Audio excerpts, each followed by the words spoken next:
비타민C를 드시고 놀라운 일이 일어났다라고 하는 댓글이 달려 있어서 오늘 그 댓글을 소개를 하면서 이분은 왜 이제서야 이런 기적 같은 경험을 하게 되었을까?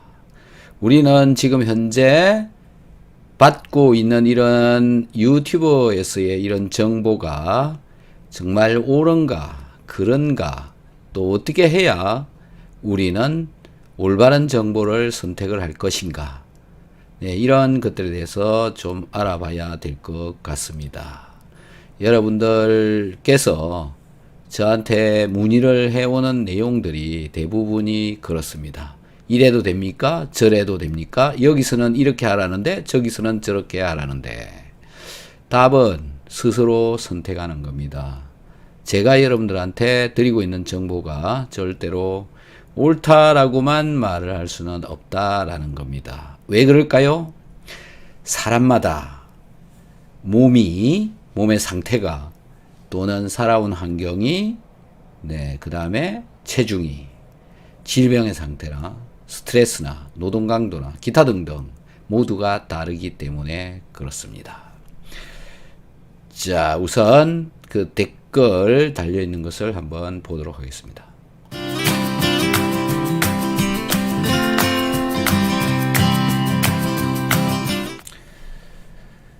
이분이 이렇게 글을 올려주셨어요. 선생님을 믿고, 저를 믿고, 비타민C 섭취 용기를 내어서 시작한 지 일주일째입니다. 그런데 놀라운 일이 생겼어요. 지금까지 약 35년간 먹어왔던 걸 끊었습니다. 위궤양에서 만성 위축성 위염, 장상피 화생까지 진단받아서 고생해왔던 위장이 선생님의 처방이 최고의 명약이 되었어요. 저는 식사 전에 먹었습니다. 속 쓰릴까봐 겁났는데 괜찮아서 식전 습관이 좋은 것 같더라고요. 의사가 아니시라면서 일반언은 의사 이상의 명의십니다. 전 1g씩 먹었는데 이젠 용량을 좀 더 늘려서 2g씩 먹으려고요. 정말 감사합니다. 이렇게 글을 달아주셨습니다. 자, 이분은 이런 정보를 믿으시고 무엇인가 실천을 했고 그래서 그 결과는 참 좋았습니다. 그런데 마냥 좋은 정보만 있을까요? 또는 마냥 나쁜 일만 일어날까요? 그리고 여러분들은 이런 정보들에 대한 실체가 어떤지 어떻게 받아들여야 할까요? 라는 것을 한번 지금 현재 인터넷에서 돌아다니고 있는 것들을 한번 살펴보면서 생각을 한번 잘 정리를 해 가보도록 하겠습니다.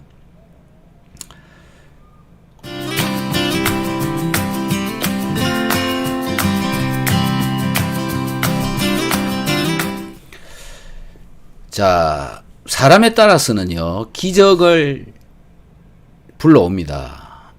그런 기적을 불러오는 것이 비타민 C입니다.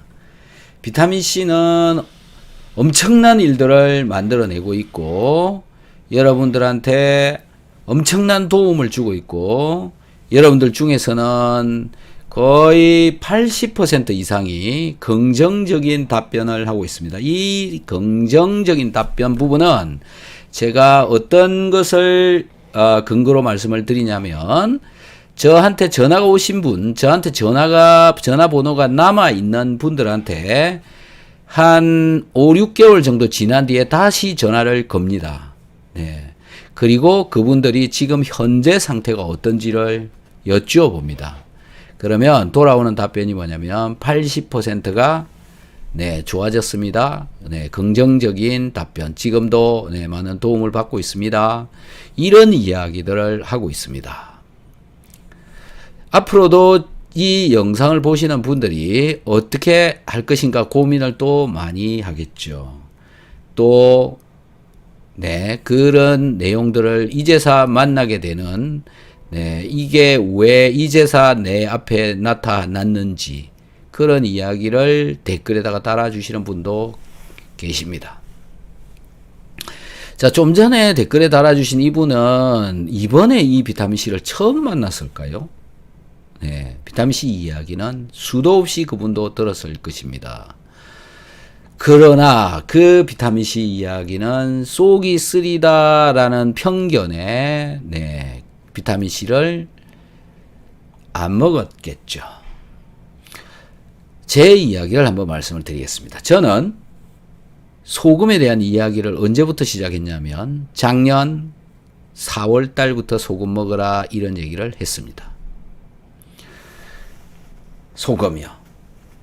작년 4월 달부터 소금을 먹어라 이런 얘기를 했습니다. 그 전에는 어떻게 했냐? 소금 먹으라는 얘기를 하지 않았습니다. 왜 그랬냐면 소금 먹으면 안 되는 줄, 소금을 많이 먹으면 안 되는 줄 알았기 때문에. 하지만 저는 뭐 소금을 일부러 저염식을 하거나 그러지는 않았습니다. 그냥 나오는 대로 적당히 먹었는데요. 하지만 몸이 안 좋으신 분들한테 소금 먹으라 얘기를 안 했습니다. 왜? 좋은 줄을 몰랐기 때문에요. 부족한 줄 몰랐기 때문에요. 또 많이 먹으면 혈압에 문제가 생긴다는 이야기를 들었기 때문에요. 하지만 제가 직접 사람 몸속에 소금이 얼마나 들어오고 있고 또 얼마나 나가고 있는지를 이론적으로 계산을 해봤습니다.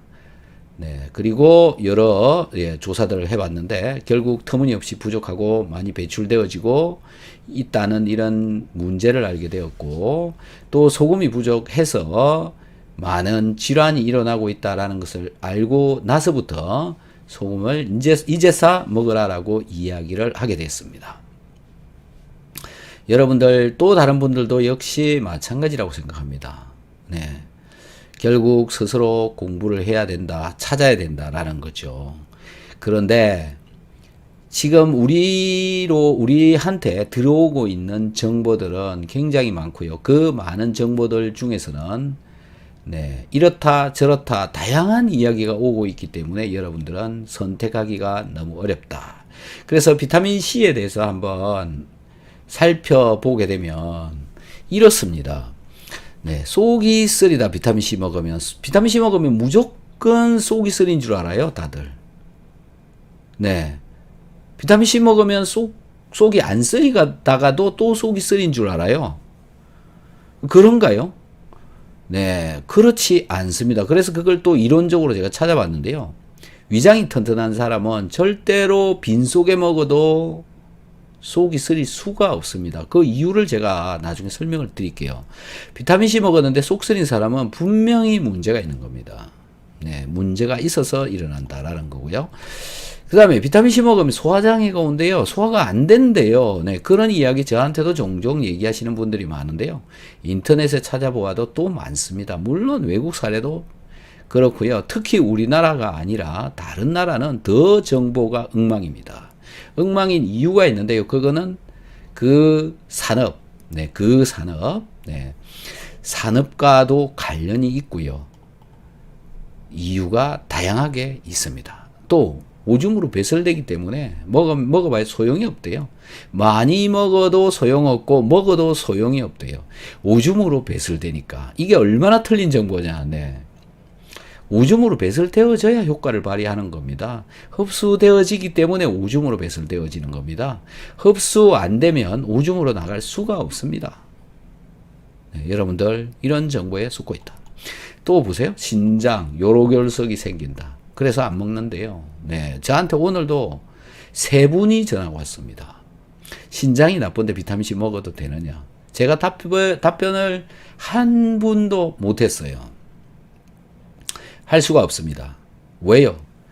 그분이 신장이 어떤 상태인지 몰라요. 네. 그리고 신장의 상황이 별로 좋지 않은데 비타민C를 먹어가지고 문제가 발생하면 그 책임은 누가 지느냐라는 건데요. 네, 어떤 누구도 그 책임은 지지 않아요. 본인이 그냥, 네, 본인이 지고 끝나는 겁니다. 그런데 어떻게 되느냐? 그게 문제가 돼서 사회적인 문제로 발단이 되어지게 되면 많은 사람들한테 영향을 끼치게 됩니다. 어떤 영향? 비타민C를 먹어야 되는데, 먹고 있는데, 많은 효과를 보고 있는데, 네, 그런 소식을 접하게 되면 먹던 비타민도 끊어버리게 된다는 거죠. 네, 그런 분들이 여러분들이잖아요. 예. 그게 왜 그러냐라는 건데요. 과학적인 내용이나, 네, 그것들이 왜 일어나는지에 관한 이해를 충분하게 하고 있지 않기 때문에 그렇다라는 겁니다. 자, 그런 이야기는 저의 유튜브에서 많이 확인을 하시면 되는데요. 과학적인 것도 있고 비과학적인 것도 있고 경험도 있고 다른 사람들의 먹고 난 체험도 있고 다양합니다. 그리고 그것도 100% 믿을 게 못 됩니다. 무조건 믿어서는 될 일이 아닙니다. 채소량보다 훨씬 더 정말 적은 조그만한 양부터 조금씩 먹어보십시오. 그리고 판단하면 되고요. 비타민C 갑자기 좀 많이 먹었다고 해서 죽는 거 아닙니다. 병 생기는 거 아닙니다. 속 썩는 거 아닙니다. 조금씩 먹으면서 스스로 찾아라 라는 이야기를 해주고 싶어요. 어떤 사람 전혀 효과 없대요. 맞습니다. 네. 하루에 3g씩 먹는데요. 자기는 하나도 모르겠대요. 네. 맞습니다. 네. 그거 잘못 먹어서 그런 거거든요. 이런 경우도 있다라는 거죠. 그래서 이 위에 쓰여져 있는 이런 글들에 대해서 여러분들은 확인해 보셨나요? 확인해 보십시오. 제발 확인해 보시기 바랍니다. 스스로 아셔야 됩니다. 스스로 알고 있어야 신념이 생기고요. 신념이 생겨야 계속 먹을 수가 있고요. 계속 먹어야 충분한 효과를 볼 수가 있고요. 다른 사람이 무슨 이야기를 해도 귀에 들리지 않습니다. 네, 스스로 판단하셔서 끊든지 먹든지인데 먹어보고 말을 하라는 거죠. 방송에서 네, 먹지 마라, 효과 없다, 논문 메타 분석을 했더니 영양제 전부 다 한 개도 효과 없다. 네, 우리가 먹고 살아가는 것은요, 영양을 먹고 살아가는 거거든요. 밥, 감자, 고구마 영양 들어 있습니다. 돼지고기, 소고기 영양 들어 있어요. 다 영양이 들어가서 살고 있는 겁니다. 영양제를 먹어서 살아가고 있는 그것도 맞습니다. 예, 그래서 다만 그게 고구마 속에 들어있느냐, 음식 속에 들어있었느냐, 영양제 속에 들어있었느냐, 이 차이인 것 뿐인 겁니다. 소금도 엄청난 영양제입니다. 소금을 음식에 넣고 먹었으니까 우리가 그것을 영양제, 영양소라고 생각을 안 하고 있을 뿐인 거지, 소금을 따로 먹으면 돈이 안 되기 때문에 따로 별로 안 팝니다. 캡슐에 넣어서 팔지 않아요. 요새 겨우 이제 스틱 같은 봉투에 넣어서 팔고 있는 시대가 됐잖아요. 네. 미국에서요, 소금을 그런 식으로 넣어갖고 팔고 있는 게 아마도 없는 걸로 제가 알고 있습니다. 그렇지 않다라는 거죠. 네. 음식에 들어있는 영양소나 캡슐이나 태블릿이나 스틱으로 먹는 것도 결국은 음식이자 식품이자 영양소다라는 거죠. 다만 돈이 안 된다라는 것 때문에 예, 큰 광고나 먹으라라고 열심히 목소리를 높이지 않는 것 뿐인 거죠. 여러분들은 그렇게 쏟고 있는 겁니다. 네, 그래서 스스로 확인을 해보셨나요? 네, 확인하셔라라는 거.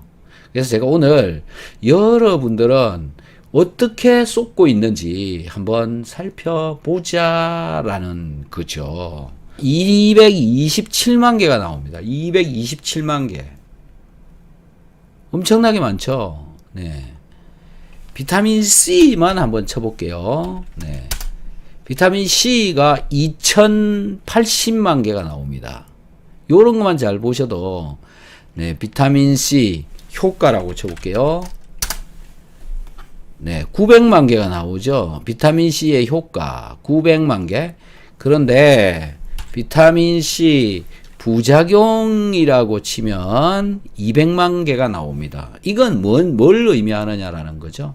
200만 개. 비타민 C가 가지는 효과, 네, 효과가 좋은 쪽, 즉 긍정적인 내용이 훨씬 더 많고요.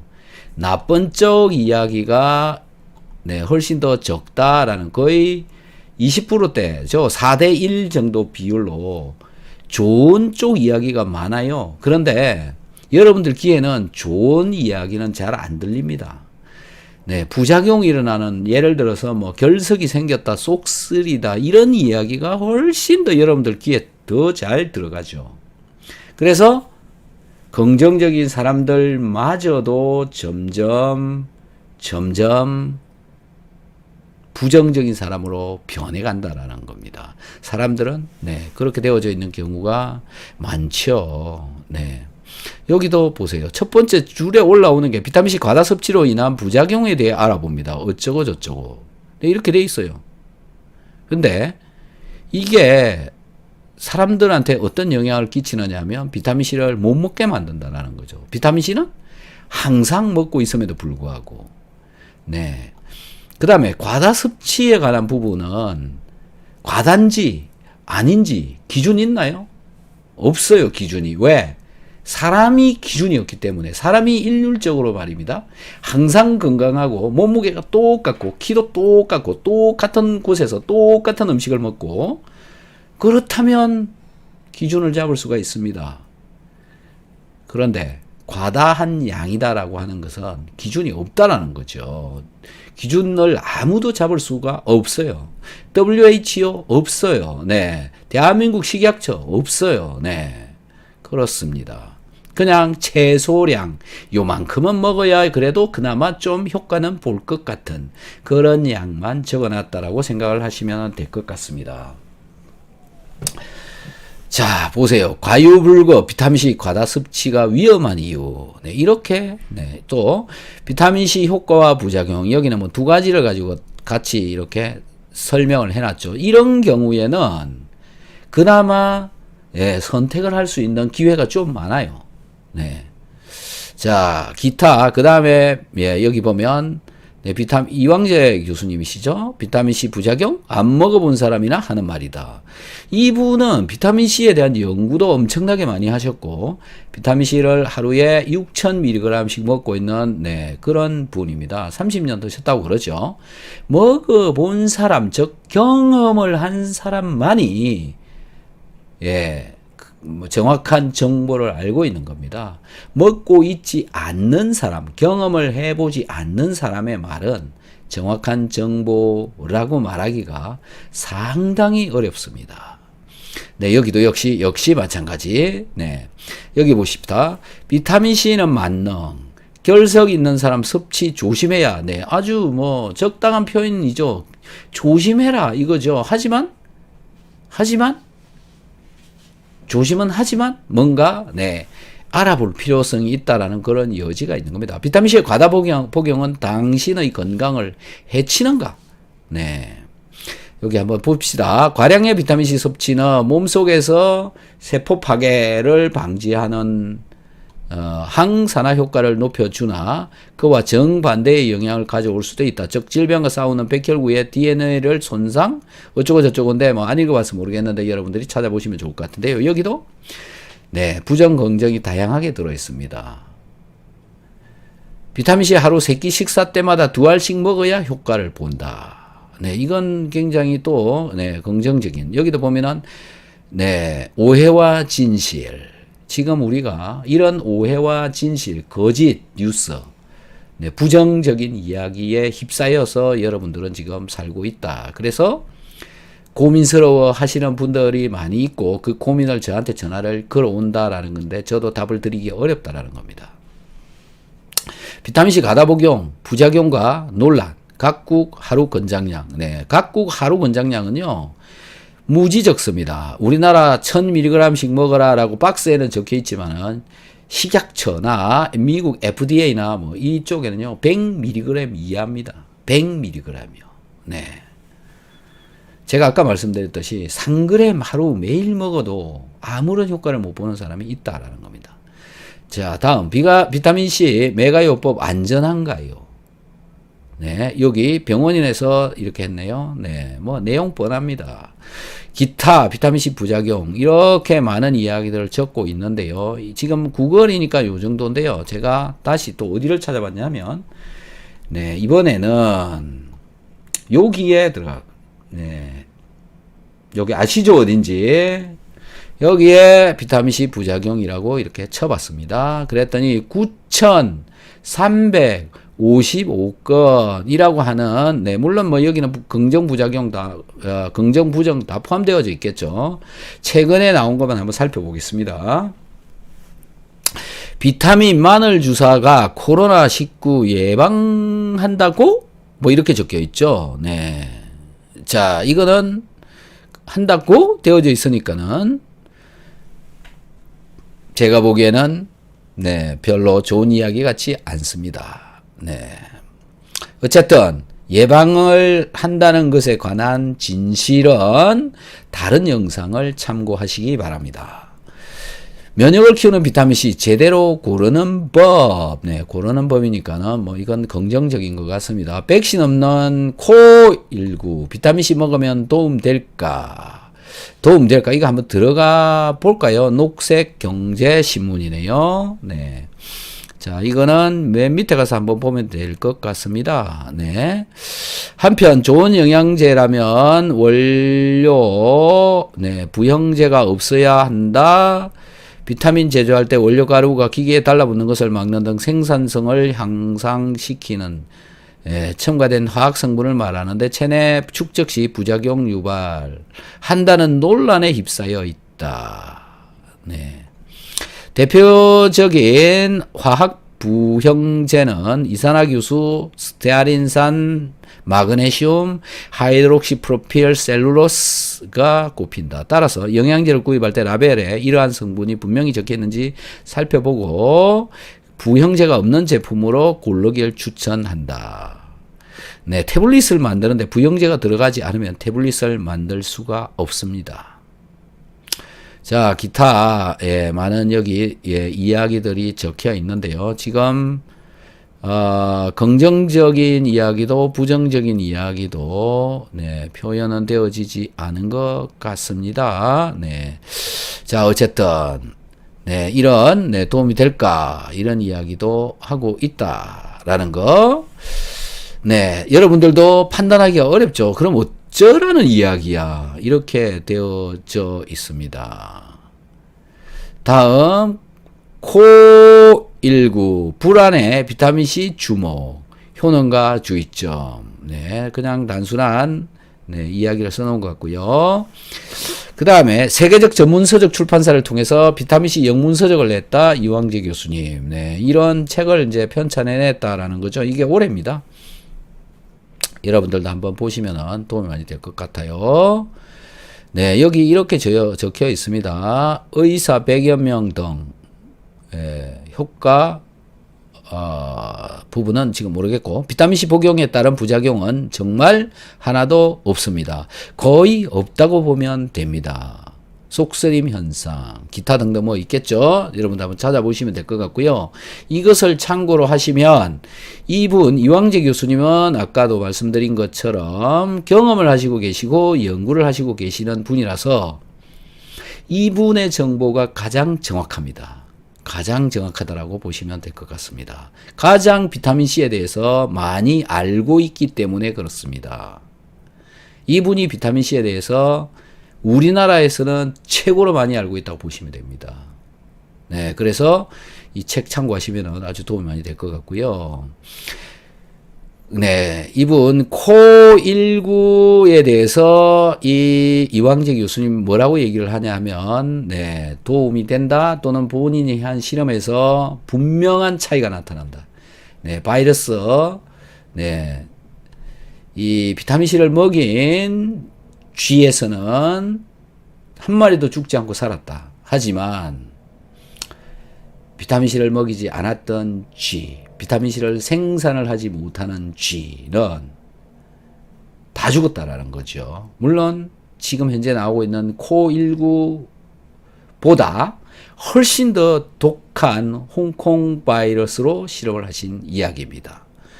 네, 제가 이 영상을 또 다시 한번 리뷰를 해서 올려놨으니 참고로 한번 보시면 될 것 같습니다. 네, 다음이요. 중국서 코로나 비타민C 치료법이 주목받는 이유는 뭐 요건 내용을 한번 보시면 될 것 같고요. 고용량 종합 비타민, 여긴 종합 비타민에 관한 이야기라서 넘어가겠고요. 그 다음, 요건 또 다른 이야기네요. 그래서 여기도 결국은 여러분들 입장에서 쳐다보면 제 입장하고는 또 좀 다르겠죠. 그죠? 네. 어떻게 해야 될지 도대체 어떻게 하라는 거냐. 모른단 말이죠. 그리고 여기에 쓰여져 있는 대부분의 글들은 전문가가 아닌 비전문가가 작성했다라는 겁니다. 비전문가가 자기의 그 말하고자 하는 방향대로 간다라는 거죠. 네. 그렇게 되어져 있다. 자, 그러면 또, 네, 제가 며칠 전에 올렸던 영상인데요. 이게 뭐냐면은, 일본 올소 분자 의학계라고 하는 곳에 올려놓은 비타민C는 신장결석의 원인이 아니다. 반대로 비타민C는 신장결석의 위험을 줄이고 있다. 라고 하는 그런 내용의 영상이 이 안에 들어 있습니다. 거기를 제 유튜브에 산통 수준의 격심한 제목이 이겁니다. 산통 수준의 격심 통증, 신장 요로결석의 원인 비타민C. 네. 요 제목으로 한번 찾아보시면 될 것 같은데요. 여기에 제가 비타민C와 요로결석에 관한 괜찮은 정보를 올려놨습니다. 2013년도 4월 1일 날 나온 그런 내용인데요. 네. 참고로 한번 보시면 될 것 같고요. 네. 자, 그리고 또 다른 곳 한번 봐봅시다. 자, 비타민C 너무 많이 먹으면 부작용이 있습니까? 이런 내용으로. 요거는 이제 일종의 잡지라고 보시면 될 것 같은데, 잡지를 편집하는 회사에서 만드는 건데, 잡지의 이름이 헬스라인입니다. 외국 잡지고, 이쪽 오른쪽 편에 보시면 2019년 12월 13일 날 바리안나 엘리오트 R&D 작성이라고 요 분이 작성을 한 겁니다. 네, 어떤 분인데 이 회사에 소속되어져 있는 분이죠. 자, 이 헬스라인이라고 하는 이 잡지는 어디서 어떤 사람들이 작성을 하고 있는 것이냐라는 건데요. 제가 아래쪽에 이렇게 가서 보니까 회사 소개라고 있어요. 여기 회사 소개라고 보이시죠? 여기를 들어가 보겠습니다. 들어가서 보면 네, 이렇게 나옵니다. 이 헬스라인이라고 하는, 여기에 회사 소개, 미션, 정책, 수상, 문의하기, 기업 블로그, 이렇게 해서 나와 있고, 잡지고 구독을 하는 거다라는 건데요. 네, 건강 추구자들은 우리를 가장 빠르게 성장하는 건강정보 사이트로 만들었습니다. 매달 2억 명이 넘는 사람들이 헬스라인을 이용합니다. 굉장히 많은 사람들이 보고 있죠. 네, 여러분들 중에도 이런 것을 보고 또는 여기에 적혀 있는 글들이 신문에 실려가지고 여러분들한테 전달되어지고 있는지 모릅니다. 자, 우리들에 대해. 자, 이 잡지를 만들어내는 사람들은 누구냐라는 건데요. 자, 의료 담당 이사, MD, 여기, MD, 제약, MD, 메디컬 닥터라고 하는 겁니다. 메디컬 닥터, 즉, 의사다라는 겁니다. 네, 메디컬 닥터, MS, 그 다음에 PhD, 그 다음에 MD, 네, 이런 분들이 들어있고요. 그 다음에 헬스라인 목소리. 네, 여기 이분의 이제 질병을 가진 사람들에 관한 이야기 같아요. 이런 질병에 관해서 글을 쓰시는 분인 것 같아요. 다발성 경화증에 관해서 쓰는 분, 영양물 섭취에 대해서 쓰시는 분, 정신건강에 대해서 쓰시는 분. 네, 여기 이게 좋아지신 이야기를 쓴 것 같기도 한데, 여기 한번 보겠습니다. 헬스라인 목소리. 헬스라인에서는 건강을 향한 여정에 동맹국을 너무 많이 가질 수 없다고 생각합니다. 정신건강 옹호자부터 개인 트레이너에 이르기까지 이들은 우리의 경험을 진실하고 실행 가능하면 신뢰할 수 있게 만드는 데 도움이 되는 사람들입니다. 우리에게 영감을 주는 사람들을 만나십시오. 네, 그런 내용인데요. 실제 이 질병에 대한 체험을 하거나 또는 이쪽 분야의 전문가 분들인 것 같습니다. 전문가들이라고 보시면 될 것 같아요. 그 다음에 경영진 이렇게 되어져 있고요. 네, 이렇습니다. 자, 그래서 좀 전에 보여드렸던 그 정보는 네, 여기에 연구를 하고 있는 사람들 중심으로 적혀 있다. 그래서 좀 전에 보셨던 것에 대한 결론, 네, 결론 부분만 한번 보시자고요. 비타민C는 일반적으로 대부분의 사람들에게 안전합니다. 네, 먹어도 되고 안전하다. 이것은 보충제가 아닌 음식에서도 얻는 경우에 특히 그렇습니다. 즉 음식으로 먹으라 이런 얘기죠. 보충제 형태로 비타민C를 섭취하는 사람들은 너무 많이 섭취하고 부작용을 경험할 위험이 더 큽니다. 자, 이 정도로 이런 거를 써놓으면 먹고 싶겠습니까? 네. 가장 흔한 것은 소화 증상입니다. 어떻습니까, 여러분? 네, 가장 흔한 부작용이 소화 증상이다라는 건데요. 이런 상황이 되어져 있다 보니까 소화를 위해서 비타민C를 먹을 수가 있겠습니까? 이런 거를 읽고 나면. 네. 자, 철분에 대해서도 이렇게 이야기를 써놨어요. 네. 철분, 우리나라 식약처에서는 철분을 흡수시키는데 필요한 것이 비타민C다. 그래서 그런 내용을 기능 부분의 광고로 써야 된다라고 법으로 정해놨습니다. 법으로 철분 흡수에 필요한 거다라고 법으로 써야 돼요. 비타민C를 제조해서 판매를 하려면요. 비타민C는 건강기능식품으로도 제조되어져 나오고 있고 의약품으로도 제조되어져 나오는데 둘 다 들어있는 내용물은 거의 같습니다. 비타민C입니다. 하지만 광고를 하거나 효과를 볼 수 있는 내용은 두 개가 판이하게 다릅니다. 같은 비타민C인데 건강식품으로 만들었을 때랑 의약품으로 만들었을 때랑 판이하게 다르다. 하지만 의약품 쪽에 가서 보면요. 괴혈병, 네, 기미 주근깨, 임산부도 먹어도 된다. 수유부도 먹어도 된다. 이렇게 적혀 있습니다. 예. 그러니까는 여러분들은 어느 걸 믿어야 될지라는 거죠. 자, 여기도 또 이렇게 써. 다행히 이러한 부작용을 예방하기 쉽습니다. 비타민C 보충제를 피하십시오. 먹지 말라는 얘기입니다. 비타민C. 건강한 사람들에게 드물게 발생하는 비타민C 결핍이 없다면 비타민을 다량 섭취하지 않아도 됩니다. 네, 요렇게 써놓습니다. 이 얘기 뭡니까? 비타민C 먹지 마라 이 얘기예요. 네, 자, 위로 올라가 봅시다. 얼마나 많은 거짓말을 하고 있는지 제가 이 글을 쓴 이 사람들이 얼마나 많은 거짓말을 하고 있는지 제가 전 세계 억대의 숫자들이 보고 있으면서 이렇다라는 겁니다. 이게 참 정말 제 입장에서는 네, 여러분들이 빨리 깨달았으면 좋겠습니다. 네, 비타민C 너무 많으면 부작용이 있습니까? 비타민C 많이 먹으면 부작용이 있다는 말을 하고 싶은 거예요. 소화에 문제가 생기고 철 때문에 문제가 생기고 신장결석에 문제가 생긴다. 이런 이야기를 하고 싶은 거예요. 네, 그래서 여기 보시면은 이런 좋은 점이 있다라고도 한마디씩 이렇게 해놓고요. 그 다음에 이 논문 있죠? 여기 보시면 1번이라고 해놨는데 이게 어디냐면 NIH 여기 보시면 NIH 존경받는 데이터베이스 PubMed Central이라고 하는 데 있는 논문을 가져와서 이렇게 써놓은 겁니다. 자, 이 1번에 들어가서 보면 긍정적인 내용이 많이 적혀 있어요. 네.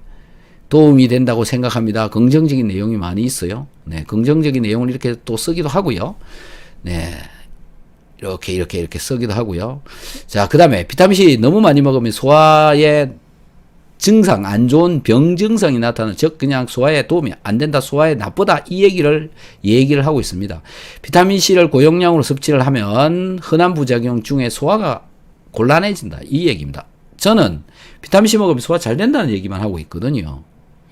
그래서 자, 여기 아래쪽에 이렇게 보시면 한 번에 2000mg 이상을 섭취하면 소화 증상이 그러니까 소화에 문제가 생길 가능성이 높다. 따라서 하루에 2000mg의 허용 가능한 상한이 설정되어져 있다.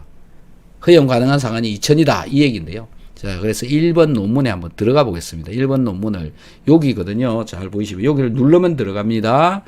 들어가 보면 어떤 이야기가 나오는지 한번 봐보면 되는데요. 네, 시간이 조금 오래 걸리네요. 네, 돌아올 때까지. 오!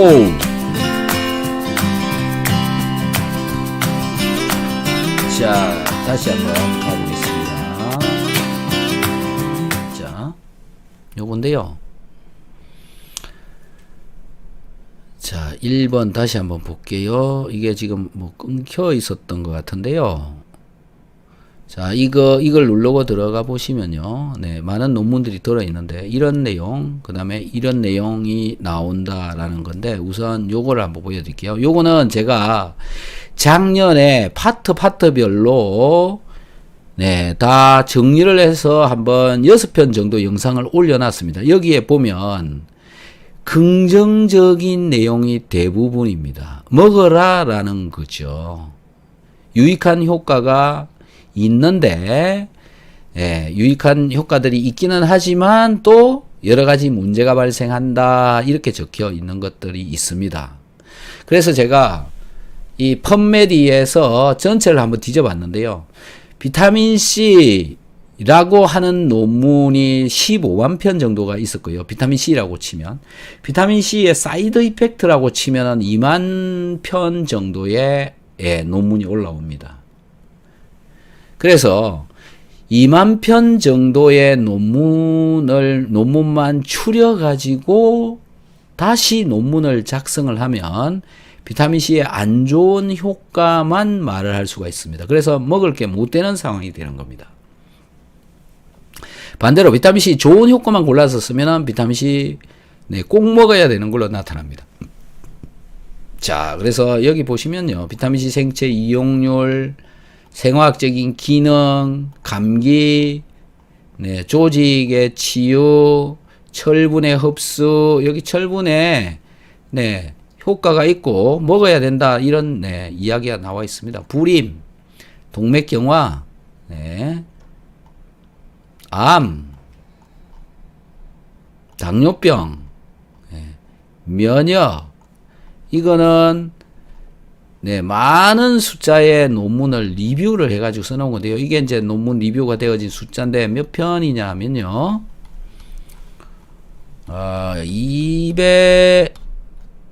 227편의 논문을 리뷰를 한 겁니다. 이 안에는 긍정적인 내용, 부정적인 내용 다 혼재되어져 있습니다. 그리고 이 논문을 작성한 자가 어떤 방향에서 보고 있는가라는 것에 따라서 결론은 또 달라집니다. 네, 근데 대부분 긍정적인 내용이 훨씬 더 많다라는 것을 여러분들이 이해를 좀 해 주십사라는 거죠. 그래서 저거 하시면 여러분들도 여기에 적혀 있는 것처럼 이 번호를 누르고 들어가면, 네, 이렇게 번호를 누르고 들어가면 논문들이 나타난다라는 거고요. 네, 자, 또 다른 건강과 질병의 비타민 C. 네, 여기 뭐 요약편만 이렇게 나오는데, 비타민 C 일부 인구는 비타민C 요구사항과 관련하여 특별한 주의를 기울여야 합니다. 여기에는 치주질환 환자, 흡연자, 임산부 및 수유부 및 노인도 포함됩니다. 주의를 해서 먹어야 됩니다. 반대로 비타민은 신체 내에서 정상적인 대사 과정과 항상성을 유지하는데 필수적이다라는 겁니다. 비타민은 필수적이다. 네. 이런 내용들이 적혀 있습니다. 그래서 이런 논문들조차도 긍정적인 면이 있고 부정적인 면이 있고 이렇게 되어져 있는 거죠. 그런데 긍정적인 면이 훨씬 더 많다라는 걸 여러분들이 네, 이해를 하시고 좀 더 적극적이고 도전적으로 비타민C에 대해서 접근을 해보는 게 좋을 것 같다라는 건데, 비타민C를 갑자기 처음 너무 많이 섭취하는 것은 문제가 일어날 가능성이 많기 때문에 최소량보다도 훨씬 더 작은 양을 섭취해 보셔라 라는 겁니다. 0.5g보다도 더 적게 100mg 정도씩 시작해도 된다라는 거고요. 정말 손톱만큼씩만 먹으면서 조금씩 늘려보시는 게 좋을 것 같다라는 겁니다. 지금 이 헬스 라인에 올라와 있는 이 글들은 전부 부정적인 이야기만 쓰여져 있습니다. 아까 우리나라 신문 기사 이런 쪽에서도 역시 마찬가지입니다. 부정적인 이야기, 안 좋은 이야기에 대해서 사람들이 더 관심을 가지는 것에 기인한다고 저는 생각을 합니다.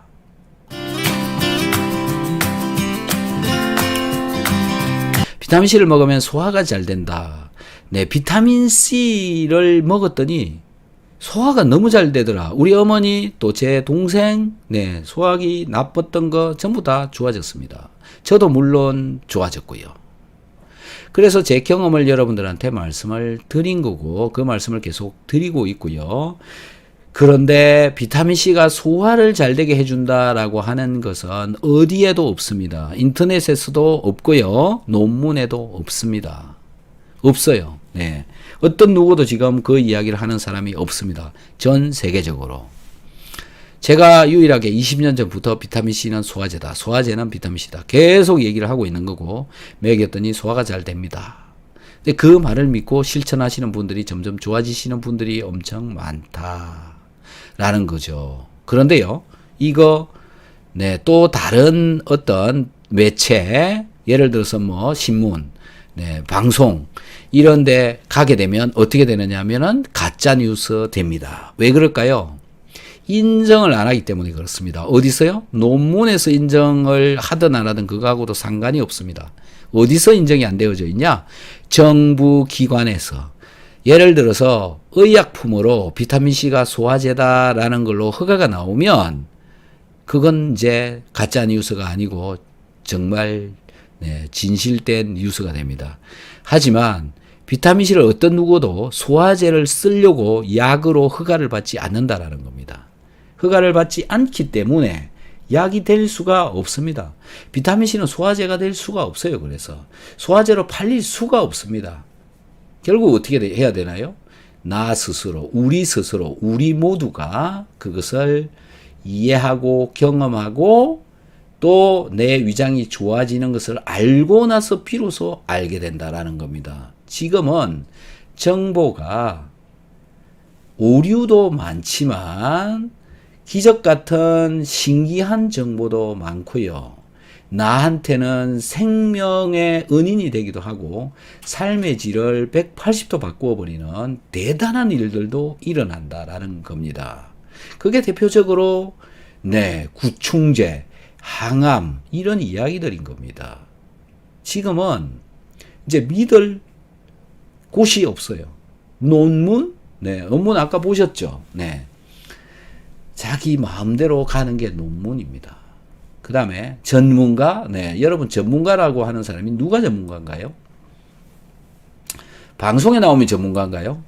하얀 가운 입고 있으면 전문가인가요? 대학 교수면 전문가인가요?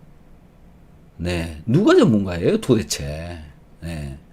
전문가가 그렇게 많지 않습니다. 이제는 믿을 사람이 나 자신밖에 없습니다. 전문가라 하면 무엇이냐면 연구를 하면서 실제 실천을 하고 있는 사람만이 전문가다. 비타민C를 말씀을 드리면 비타민C를 메가도스로 열심히 먹고 있으면서 연구를 하고 있는 논문을 쓰고 있는 사람이 전문가다라는 겁니다. 네, 그러면 어떤 사람이 전문가인지 여러분들 이해가 되시죠? 네. 그래서 비타민C 소화와 관련해서 제가 왜 그런지에 대해서 짧게 설명을 드리고 마무리하도록 하겠습니다.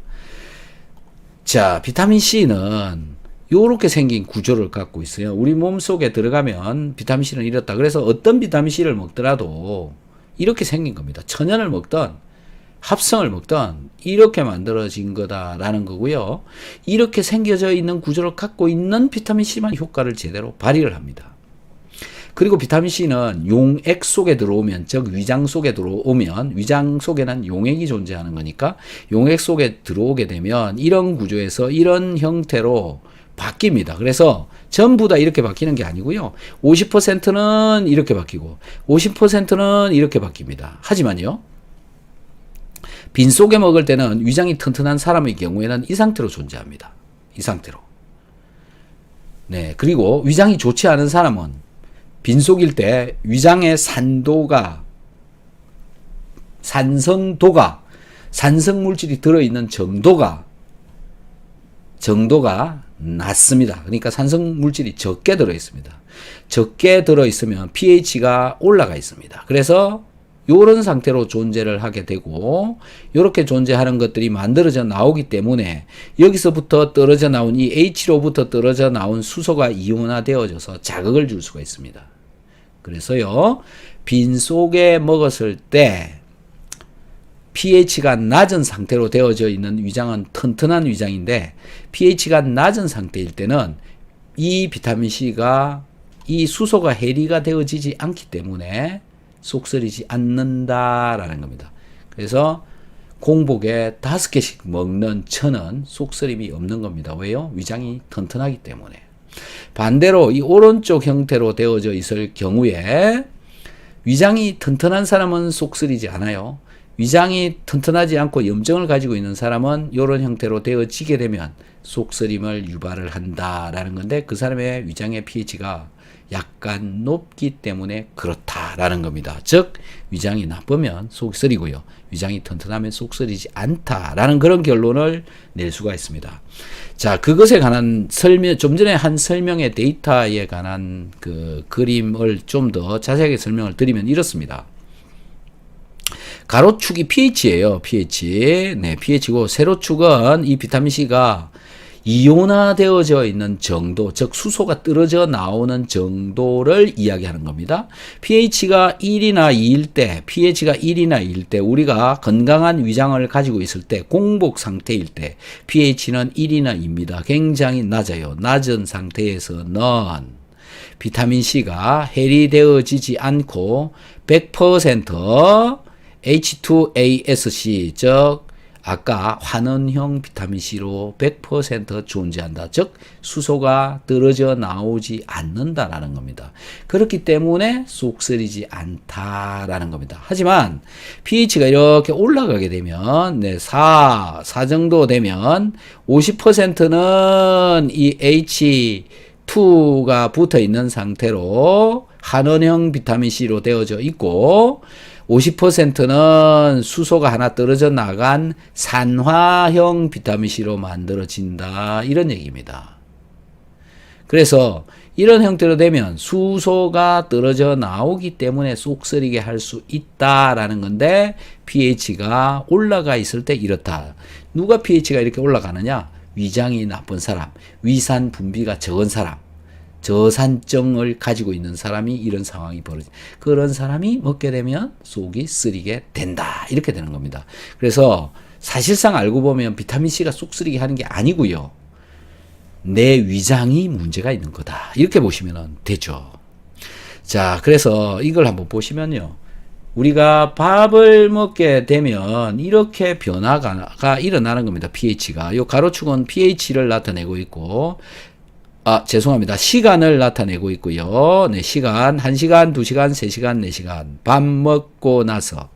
그 다음에 세로축이 pH입니다. pH라고 여기 적혀 있죠. pH 1, 2, 3, 4, 5. 밥 먹기 시작할 때, 처음에는 pH가 얼마냐? 1 정도가 되는 겁니다. pH가 낮아요. 밥 먹기 전에 위장의 pH 낮다라는 겁니다. 그래서 공복에 유산균 같은 거 먹으면 안 돼요, 오히려. 공복에 먹으면. 네, 밥 먹기 전에 바로 먹거나 밥 먹는 중간에 먹는 게 낫다라는 거고요. 그 다음에 밥 식사를 하게 되고 나서 한 10분, 15분 정도 지나고 나면 pH가 갑자기 올라가기 시작합니다. 밥 먹기 시작하면. 갑자기 pH가 1, 2, 3, 4, 5까지 그냥 5까지 치다 올라가 버렸죠. 이게 밥 때문에 pH가 네, 중화가 되어져 가기 때문에 이렇게 올라간다라는 겁니다. 이렇게 되면 비타민C가 이때부터 해리가 되기 시작한다. 즉 수소가 떨어져 나오기 시작한다. 수소가 떨어져 나오면서 항산화를 시키는 겁니다. 그래서 비타민C는 사실은 식사하기 바로 전에 먹는 게 가장 효과적이다. 그리고 이제 시간이 지나면 다시 pH가 이렇게 아래로 떨어져서 또 산성 상태로 돌아간다. 이렇게 되는 겁니다. 자, 이온화 되어지는 게 바로 pH가 높을 때 이온화 되어진다. 즉 pH가 높을 때 속을 쓰리게 한다라는 거죠. 그래서 식사할 때 먹어버리면 수소 이온 떨어져 나온 것이 소비가 일어나기 때문에 속 쓰리지 않다. 네, 이런 이야기도 반증이 되어지는 겁니다. 어쨌든 pH 요 데이터를 가지고 말씀을 드리면 pH가 낮을 때는 수소가 해리되어져 나오지 않기 때문에 쏙쓰리게 하지 않는다. 자, 대부분의 사람들이 이 소화가 잘 안 되는 이유가 뭐냐면은 이 위산이 부족해서 그런 현상들이 나타나고 있다라는 것을 저는 비타민C와 소금을 사람들한테 먹으라라고 이야기를 하고 먹으신 분들이 소화가 잘 되더라라고 이야기하는 것을 듣고 알게 되었습니다. 그래서 소화가 잘 되는 이유가 무엇인가라는 건데 결국 H 플러스라고 하는 거, Cl 마이너스라고 하는 거, 이 두 가지가 위산이죠. 위산이 만들어지니까는 소화가 잘 되더라. 그런데 가장 이상적인 조합이 뭐냐면 이 수소를 내놓는 분자는요, 많아요. 젖산, 구연산, 초산, 네, 식초죠. 그래서 사람들이 구연산을 먹으라라고 얘기를 하는 사람이 많은데요.